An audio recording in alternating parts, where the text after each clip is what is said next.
Dear students, आप सभी का एक बार पुनः स्वागत है हमारे YouTube channel Indian triple S classes में। आज हम आपको विज्ञान की पहले भाग में जो रसायन विज्ञान का भाग है उसके अध्याय 2 जिसमें अम्ल क्षार लवण में अम्ल क्षार की डेफिनेशंस वैज्ञानिकों के अनुसार पढ़ाएंगे। तो ध्यान दीजिए बेटा, आपकी क्लास 10th विज्ञान जिसमें भाग आपका चल रहा है रसायन विज्ञान, अध्याय 2 है। अध्याय का नाम है अम्ल क्षार व लवण। तो आज का आपका टॉपिक है वैज्ञानिकों के अनुसार अम्ल क्षार की परिभाषाएं बेटा। अब ध्यान दीजिए, अगर कोई आपसे कहता है अम्ल किसे कहते हैं तो आप कोई भी डेफिनेशन दे सकते हो, लेकिन आपसे पार्टिकुलर कोई कह रहा है कि आर्हेनियस के अनुसार बताइए, ब्रोंस्टेन लोरी के अनुसार बताइए या फिर लुईस के अनुसार, तो आप जो डेफिनेशन उन्होंने दी है वही देनी पड़ेगी। तो मैं पहली वीडियो में आपको अम्ल क्षार किसे कहते हैं सामान्य और उसके लक्षण व अंतर करा चुका हूं। अब डेफिनेशन समझाता हूं बेटा। तो पहला भाग लेके चलता हूं आर्हेनियस, वैज्ञानिक का नाम है, के अनुसार। अब आप पढ़ेंगे आर्हेनियस के अनुसार अम्ल क्षार किसे कहते हैं। तो सबसे पहले बेटा अम्ल की डेफिनेशन, वे पदार्थ जो जल में H+ आयन देते हैं, वे पदार्थ जो जल में H+ आयन देते हैं अम्ल कहलाते हैं। जैसे बेटा उदाहरण है HCl, HNO3, H2SO4।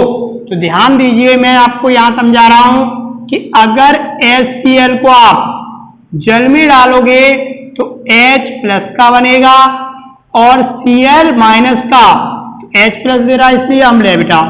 इधर देखिए दूसरा HNO3 को जब आप जल में डालते हैं तो H+ देता है NO3-। और अगर आप H2SO4 लेंगे, अगर इसे जल में डालेंगे तो 2H+ और बेटा SO4-। तो वे यौगिक या पदार्थ जो जल में H+ आयन देते हैं क्या कहलाते हैं? अम्ल कहलाते हैं। सबसे सरल परिभाषा। अब आ जाइए आप क्षार। तो क्षार वे पदार्थ जो जल में OH- क्या देते हैं बेटा? OH- आयन देते हैं, क्या कहलाते हैं? क्षार कहलाते हैं। जैसे NaOH sodium hydroxide, KOH potassium hydroxide, COH का whole twice calcium hydroxide. देखिए समझा रहा हूं मैं, जैसे मैंने यहां पर NaOH लिया बेटा, सोडियम हाइड्रोक्साइड, और इसे जल में डाला तो ये आयनित होगा Na+ और OH- में। OH- दे रहा है इसलिए क्षार है बेटा ये।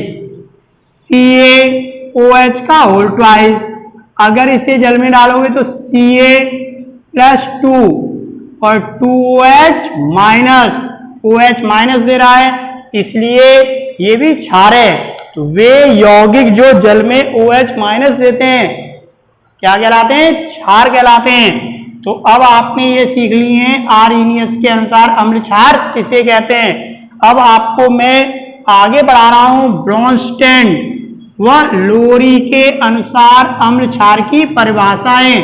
तो ध्यान दीजिए, लोरी व ब्रोंस्टेन के अनुसार अम्ल क्षार किसे कहते हैं।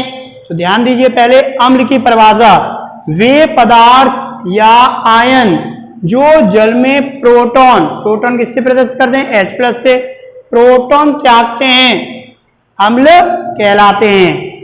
वे पदार्थ या आयन जो जल में प्रोटॉन त्यागते हैं क्या कहलाते हैं? अम्ल कहलाते हैं। जैसे HCl, HNO3, H2SO4।